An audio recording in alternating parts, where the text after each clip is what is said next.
लहसुन की खेती जो होती है वो एक्चुअली वैसे बहुत आसान है और वैसे बहुत ही हार्ड है। वो कैसे, मैं आपको धीरे धीरे समझाऊंगा, एक के बाद एक पॉइंट में समझाऊंगा। ये वीडियो देखने के बाद पहले तो पूरा पूरा देखना है, दूसरा देखने के बाद उसको लाइक करना है।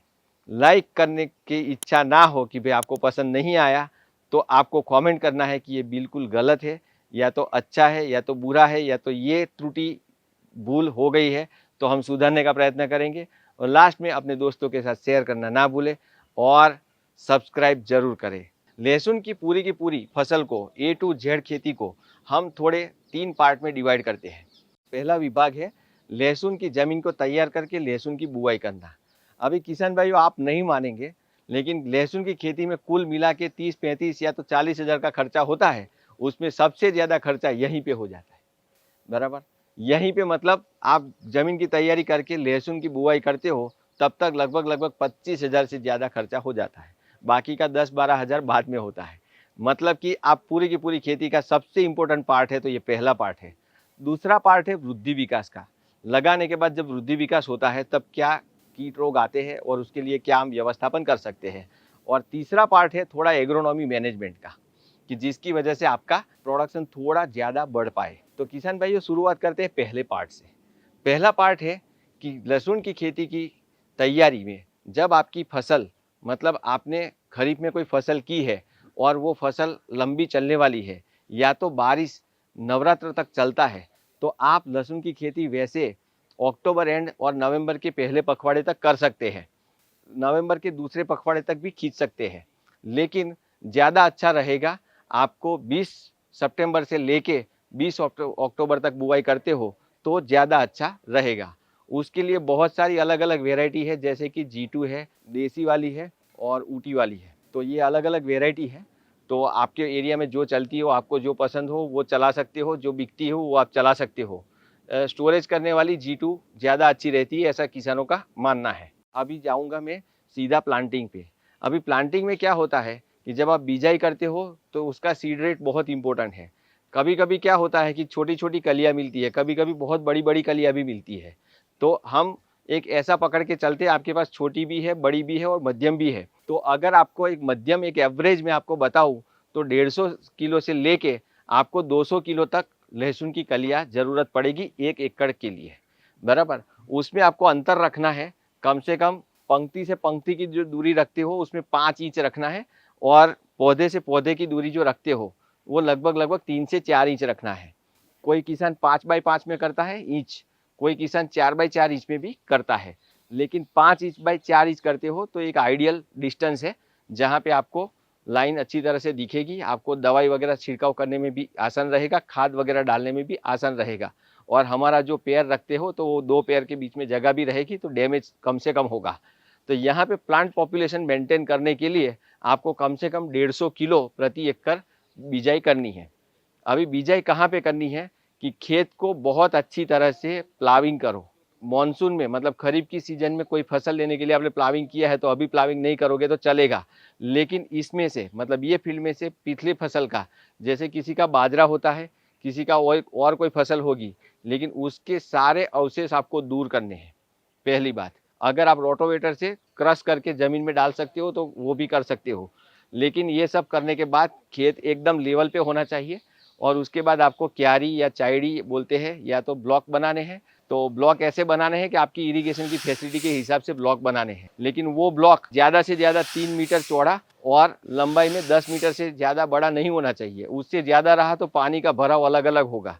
इसलिए किसान भाइयों को मेरी दरख्वास्त है कि ये जो आप पानी का ब्लॉक सब बनाते हो खेत में लहसुन के लिए, तो आपको 3 मीटर ज़्यादा से ज़्यादा और 10 मीटर इस तरफ लंबाई में ज़्यादा से ज़्यादा रखना है। तो ये करने से क्या होगा, पानी आप मेंटेन कर पाओगे। लहसुन में ज़्यादा पानी भरने से बहुत सारी दिक्कतें आ सकती है, वो हम सेकंड पार्ट में देखेंगे। लेकिन अभी ये ज़मीन की तैयारी के लिए मैं इतना बताना चाहता हूँ। दूसरा, आप कर सकते हो मशीन से भी बुआई कर सकते हो, आजकल मशीनें भी आ गई है, तो उससे भी बुआई कर सकते हो। तीसरा है कि सेमी मशीनरी, मतलब आप एक ड्रम को होल करके आप पूरे खेत में घुमा दो और उसमें जो होल गिर जाए उसमें आप प्लांटिंग कर सकते हो। लहसुन की जो बिजाई है वो ज़्यादा डीप में नहीं जानी चाहिए। ज़्यादा मतलब 2 इंच से ज़्यादा अंदर नहीं जाना चाहिए। लहसुन जो कली होती है, कली पूरी की पूरी अंदर चली जाए और उसके ऊपर 1-1.5 इंच की मिट्टी रखनी है आपको। ज़्यादा डीप में जाने से क्या होगा, उसका कंद का डेवलपमेंट नहीं होगा। लहसुन एक बहुत ही कम जड़ विकास वाली फसल है। बहुत कम जड़ विकास जिसकी होती है, मतलब हार्डली 10 to 15 सेंटीमीटर, एक आधे फीट के अंदर से न्यूट्रिशन पोषक तत्व लेती है।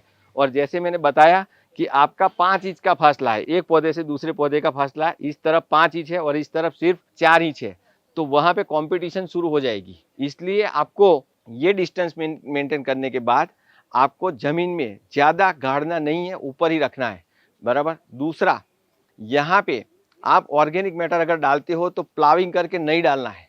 प्लाविंग करके बहुत डीप में चला जाएगा तो आपका ऑर्गेनिक मैटर इस फसल में काम नहीं लगेगा, अगली फसल में काम लगेगा। खाद को भी ऐसा करना है। खाद भी जो बेसल डोज में मिला है वो प्लाविंग करने के बाद किसान क्या करते हैं, प्लाविंग करते हैं, प्लाविंग करने के बाद एक बार कल्टीवेटर चलाते हैं। जब कल्टीवेटर चलाते हैं तब फर्टिलाइजर डालते हैं और बाद में रोटोवेटर चलाते हैं। तो रोटोवेटर कल्टीवेटर से क्या चला जाएगा, खाद अंदर चला जाएगा। तो अंदर गया हुआ खाद लहसुन को शायद 50% या 20% भी काम लगे। तो इसलिए आपको मैं सुझाव देता हूं कि यहाँ पे बहुत क्रिटिकल मैटर है। लहसुन के रूट जड़ें बहुत अंदर तक नहीं जाती है और खुद को कंपटीशन होती है, मतलब लहसुन के एक पौधे से दूसरे पौधे की कंपटीशन होती है। इसलिए आपको जो मैंने पानी का बताया वो ध्यान रखना है। और दूसरा यहाँ पे खाद का, कि लहसुन की जो बुआई करें आप, तो खाद प्लाविंग के बाद नहीं डालना है, हेरोइंग मतलब कल्टीवेटर के बाद में नहीं डालना है, ऊपर ही डालना है। ऊपर डालने के बाद थोड़ा थोड़ा हल्का सा 4 से 5 सेंटीमीटर या तो 5 इंच तक, 5 इंच मतलब 10 से 12 सेंटीमीटर तक ही रोटोवेटर मारना है, उससे ज़्यादा रोटोवेटर नहीं मारना है, ऊपर ऊपर ही मारना है। तो पूरा का पूरा खाद पहले लेयर में ही रहेगा जहाँ पे उसकी जड़ें होगी। दूसरा एक आइडिया मैं आपको बताता हूँ कि लहसुन एक ऐसी फसल है जिसकी जड़ें बहुत कम होती है। जड़ों को अच्छी तरह से यूज़ करने में, यानी कि फर्टिलाइजर को ज़्यादा से ज़्यादा उठाने में मदद को कर सकता है तो माइकोराइजा है। तो माइकोराइजा जो होता है वो बहुत बढ़िया तरीके से यहाँ पे आप इस्तेमाल कर सकते हो। तो यहाँ पे बुआई के बाद पहले डोज में डाल सकते हो। खाद में बात करेंगे, बट यहाँ पे आप माइकोराइजा का मैं जिक्र करता हूँ इसलिए क्योंकि रूट का सवाल है। रूट का जो प्रॉब्लम है वो सॉल्व करने में माइकोराइजा आपको मदद करेगा। वो एक जीवंत फंगस है। तीसरा, लहसुन एक बहुत ही सल्फर कंटेनिंग, मतलब उसमें सल्फर होता है, उसमें सुगंधी होता है, सुगंधित तेल होता है। जो मसाला में यूज होता है, जो हमको लहसुन की गंध आती है, वो सल्फर कंटेनिंग एमिनो एसिड है। तो किसान भाइयों, मैं आपको बता देता हूं कि सल्फर यहाँ पे डालना बहुत ही अति आवश्यक है। तो आपको बीज दर बताया मैंने, जमीन की तैयारी बताई, पानी के लिए बताया, और लास्ट में एक बताता हूं मैं आपको कि दोस्तों, सिंगल सुपर फॉस्फेट अगर हो सके तो इस पे आप डालिए। अगर सिंगल सुपर फॉस्फेट आपके वहाँ नहीं मिलता है तो आपको यहाँ पे सल्फर डालना जरूरी हो जाता है। कि आप बेसल में डीएपी की एक बैग के साथ, आपकी जमीन की उर्वरा शक्ति मीडियम से अच्छी है तो एक बैग डीएपी डाले 1 एकड़ में, उसके साथ कम से कम 12 किलो सल्फर पहले ही डाल दे। पोटास थोड़ा कम डालोगे अभी तो चलेगा, या तो नहीं डालोगे तो भी चलेगा। अगर डालना ही अभी तो 25 किलो पोटास डाल दो, बराबर। और अभी यूरिया नहीं डालना है, बराबर। तो ये सब करने से बेसल डोज आ गया आपका। बेसल डोज के बाद आपका जो मेन डोज है, फर्स्ट डोज है, वो फर्स्ट डोज में बाद में बताऊंगा कि पहले ज़मीन की तैयारी कर ली, क्यारी बना दी, बेसल डोज डाल दिया, उसके बाद में आपने बुआई कर दी। बुआई कर दी तो आपको यहाँ पे दूसरा एक इम्पोर्टेंट प्रॉब्लम आएगा आपको, और वो भी मैं आपको सॉल्यूशन बता देता हूँ। वैसे तो लहसुन में कई किसान भाई कई अलग अलग तरह के ये खरपतवार नियंत्रण के लिए उपयोग करते हैं, दवाइयाँ का उपयोग करते हैं, लेकिन मेरा मानना ऐसा है कि आप लहसुन में दवाइयों का उपयोग ना करो। क्यों? क्योंकि इसके अंदर जो आपको पहले ही लहसुन के साथ जो उग के आएगा, क्योंकि आप इसमें कल्टीवेशन नहीं करने वाले हो। एक बार लहसुन लग गया उसके बाद में कोई हल लेके जाएगा नहीं, उसमें हेरो लेके जाएगा नहीं, कल्टीवेटर तो जाएगा नहीं इसमें, ना तो हाथ वाला जाएगा। तो आपको हाथ से निकालना है वो। जब हाथ से निकालने के लिए आप चलोगे, बराबर, तो हाथ से निकालोगे तो थोड़ी थोड़ी निराई गुड़ाई जैसा हो जाएगा, खुरपी लगेगी, थोड़ा बहुत जमीन को निराई गुड़ाई जैसा हो जाएगा, थोड़ा हल ऊपर के लेयर में चला है ऐसा हो जाएगा, जमीन थोड़ी सी पलटेगी, और उससे फर्टिलाइजर एब्सॉर्प्शन करने में लहसुन को बहुत ही मदद हो जाएगी। इसमें आपको अगर ऐसा लगता है कि मैं कुछ भूल गया हूँ, मुझसे कुछ छूट गया है, लेकिन लहसुन की खेती के लिए इम्पोर्टेंट है और आपको पता नहीं है, तो दोनों केस में आपको पता है तो भी आप डाल सकते हो, दूसरे किसान भाइयों को लाभ होगा। आपको नहीं पता है तो हमको डालो, हम आपको जवाब देने का अचूक प्रयत्न करेंगे। Thank you very much. खूब खूब धन्यवाद किसान भाइयों।